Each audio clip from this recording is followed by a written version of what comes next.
ഏലപ്പാറയിൽ ജനവാസ മേഖലയിൽ ഇറങ്ങിയ കാട്ടാനയെ ഉൾക്കാട്ടിലേക്ക് തുരത്തുവാനുള്ള ശ്രമങ്ങൾ ആരംഭിച്ചു. ഡ്രോൺ നിരീക്ഷണം അടക്കമുള്ളവ നടത്താനാണ് വനംവകുപ്പിന്റെ നീക്കം. ഇപ്പോഴും കാട്ടാന ജനവാസ മേഖലയിൽ തന്നെ ഉണ്ടെന്നാണ് നിഗമനം. അതേസമയം കുട്ടിക്കാനം തട്ടാത്തിക്കാനത്തിന് സമീപം കാട്ടാനയുടെ സാന്നിധ്യം വനംവകുപ്പ് സ്ഥിരീകരിച്ചിട്ടുണ്ട്. ഏലപ്പാറയിൽ വന്ന ആനയാണോ ഇതെന്ന കാര്യത്തിൽ ഇപ്പോഴും അനിശ്ചിതത്വം തുടരുകയാണ്. വിവരങ്ങളുമായി നിജിൽ കെ മാത്യു പീരിമേട്ടിൽ നിന്നും ചേരുന്നു. നിജിൽ, കാട്ടാനയെ തുരത്താനുള്ള നടപടികൾ എങ്ങനെ പുരോഗമിക്കുന്നു? ഡ്രോൺ നിരീക്ഷണം ആരംഭിച്ചോ? എന്താണ് കൂടുതൽ വിശദാംശങ്ങൾ? ഷിബിൻ, കാട്ടാനയെ ഇപ്പോഴും കണ്ടെത്താൻ ആയിട്ടില്ല എന്നാണ് ഇപ്പോൾ ബന്ധപ്പെട്ട അധികൃതർ നൽകുന്ന ഒരു വിശദീകരണം. ഈ കുട്ടിക്കാനത്തും, അതായത് കൊട്ടാരക്കര ടെണ്ടുകൾ ദേശീയപാതയിൽ കുട്ടിക്കാനം തട്ടാത്തിക്കാനത്തിന് സമീപത്ത് ഒരു കൊമ്പനാനയെ കണ്ടതായിട്ട് വനം വകുപ്പ് ഇപ്പോൾ പറഞ്ഞിട്ടുണ്ട്. പക്ഷേ ഏലപ്പാറയിൽ എത്തിയ ആനയാണോ ഇതെന്ന കാര്യത്തിൽ ഒരു വ്യക്തത ഇതുവരെ വന്നിട്ടില്ല. എന്തായാലും വനം വകുപ്പിന്റെ ഭാഗത്തു നിന്ന് ഒരു വലിയ രീതിയിലുള്ള ഒരു നിരീക്ഷണം ഇപ്പം മേഖലയിലുണ്ട്. ഈ ആനയെ ഉൾക്കാട്ടിലേക്ക് കയറ്റിവിടാനുള്ള ശ്രമങ്ങളാണ് നടന്നുകൊണ്ടിരിക്കുന്നത്.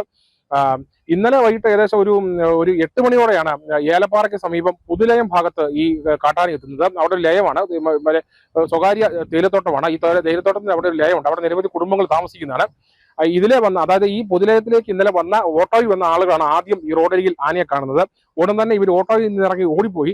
അന്നേരം ഇവരെ കണ്ട ഉടനെ ആന ഈ സമീപത്തെ തേയിലക്കാട്ടിലേക്ക് കയറി പോവുകയും പിന്നെ അവിടെ നിലയുറപ്പിക്കുകയായിരുന്നു. അവിടെ ഈ ലയത്തിന്റെ ഭാഗത്ത് കുറച്ച് വാഴകളും ഒക്കെ കൃഷികളൊക്കെ ഉണ്ട്. അപ്പൊ ഈ വാഴയൊക്കെ ആന ഭക്ഷിച്ചു. അതിനുശേഷം ഈ ലയത്തിലേക്ക് കയറാൻ ചെന്നപ്പോൾ ലയത്തിലുള്ള സ്ത്രീകളാണ് ആദ്യം ആനയെ കാണുന്നത്. ഇവർ ബഹളം വെച്ചതോടെ ആന ഇതിന് പുറത്തേക്ക് ഇറങ്ങോടി സമീപത്തെ തേയിലക്കാട്ടിലേക്ക് പോകുന്ന ഒരു സാഹചര്യം ഉണ്ടായത്.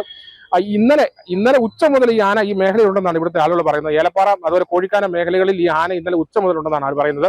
ഉച്ചയ്ക്ക് കണ്ട ആളുകളുണ്ട് കോഴിക്കാനം മേഖലയിൽ. അതിനുശേഷമാണ് ഈ കാട്ടാന ഈ പുതുലയം ഭാഗത്തേക്ക് വന്നതെന്നാണ് ഇപ്പോൾ ഒരു നിഗമനം ഉണ്ടായിരിക്കുന്നത്.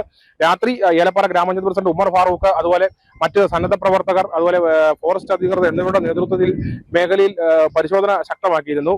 എന്നാലും ആനയെ കണ്ടെത്താനായില്ല.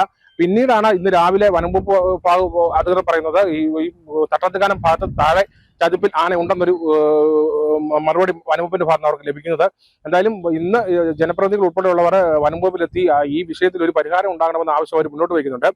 മറ്റൊരു കാര്യം പറയാനുള്ളത്, ഈ ആന എല്ലാം എത്തുന്നതെന്ന് പറയുന്നത് പീരിമേട് സമീപം, അതായത് ഈ പ്ലാക്കത്തറം ശബരിമല വനമേഖലയിൽ നിന്നുമാണ്. ഇവിടെ വനംവകുപ്പ് ഫെൻസിംഗ് ഉൾപ്പെടെ സ്ഥാപിച്ച് ഇപ്പോൾ ആന പുറത്തേക്ക് വരാനിരിക്കാനുള്ള നടപടി സ്വീകരിക്കുന്നുണ്ട്. പക്ഷേ ഈ ഏറ്റവും വലിയൊരു വിരോധാഭാസം എന്ന് പറയുന്നത് ഈ പുറത്തിറങ്ങിയ ആനകളെ ഈ കാടിനുള്ളിലേക്ക് കയറ്റി വിടാത്ത ഒരു സാഹചര്യമുണ്ട്. കയറ്റി വിട്ടെങ്കിൽ മാത്രമേ ഈ ഫെൻസിങ് ഭേദിച്ച ആനകൾ പുറത്തേക്ക് വരികയുള്ളൂ.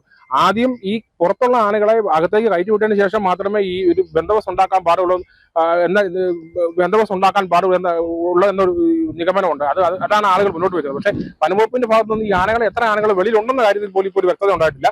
അതുകൊണ്ട് തന്നെ ഈ ആനകളെ ബന്ധപ്പെട്ട അധികൃതർ അടിയന്തരമായി ഉൾക്കാട്ടിലേക്ക് കയറ്റിവിട്ട് ജനവാസ മേഖലയിലേക്ക് ഇറങ്ങാതിരിക്കാനുള്ള ഒരു നടപടിയാണ് ഉണ്ടാകേണ്ടതെന്ന ആവശ്യമാണ് ആളുകൾ മുന്നോട്ട് വയ്ക്കുന്നത്. എന്തായാലും വലിയൊരു പ്രതിഷേധമാണ് ഉണ്ടായിരിക്കുന്നത്. കാരണം പക്ക ജനവാസ മേഖലയിലാണ് ഇപ്പോൾ ആന നിൽക്കുന്നത്. അത് സ്കൂളുകൾ, കോളേജുകൾ, ആരാധനാലയങ്ങൾ ഉൾപ്പെടെയുള്ള ഒരു മേഖലയിലാണ് ആനയുള്ളത്. നിരവധി ആളുകൾ, തോട്ടം തൊഴിലാളികളാണെങ്കിൽ ഈ സമയത്ത് തേയിലത്തോട്ടത്തിൽ പണിയെടുക്കുന്ന സ്ത്രീകൾ ഉൾപ്പെടെയുള്ള ആളുകളുണ്ട്. ഇവരൊക്കെ ഉൾപ്പെടുന്ന ഒരു മേഖലയാണ് ആന വന്നിരിക്കുന്നത്. ഇത് വലിയ ആശങ്കയാണ് ഉണ്ടാക്കിക്കൊണ്ടിരിക്കുന്നത്. കാരണം ഏലപ്പാറ മേഖലയോട്ടൊക്കെ ഇതിനു മുമ്പും ആനകൾ വന്ന ചരിത്രമില്ല. അതുകൊണ്ട് തന്നെ ഇപ്പോൾ ആദ്യമായിട്ടാണ് ഇതുപോലെ ഒരു ആന ഇറങ്ങി വരുന്നത് തന്നെ. അപ്പൊ അതുകൊണ്ട് തന്നെ ആളുകൾക്കിടയിൽ വലിയൊരു ആശങ്കയുണ്ട്. അപ്പൊ ഈ ആശങ്കയ്ക്കൊക്കെ ഒരു പരിഹാരം ഉണ്ടാകണം എന്നാണ് ആളുകൾ മുന്നോട്ട് വയ്ക്കുന്നത്. എന്തെങ്കിലും വനംവകുപ്പ് ആനയെ നിരീക്ഷിച്ചുകൊണ്ടിരിക്കുകയാണ്. ഇന്ന് രാത്രിയോടെ തന്നെ ഈ ആനയെ കാട്ടിലേക്ക് കയറ്റിവിടാം എന്ന ഒരു പ്രതീക്ഷയാണ് വനംവകുപ്പ് ഉള്ളത്. ഷിബിൻ.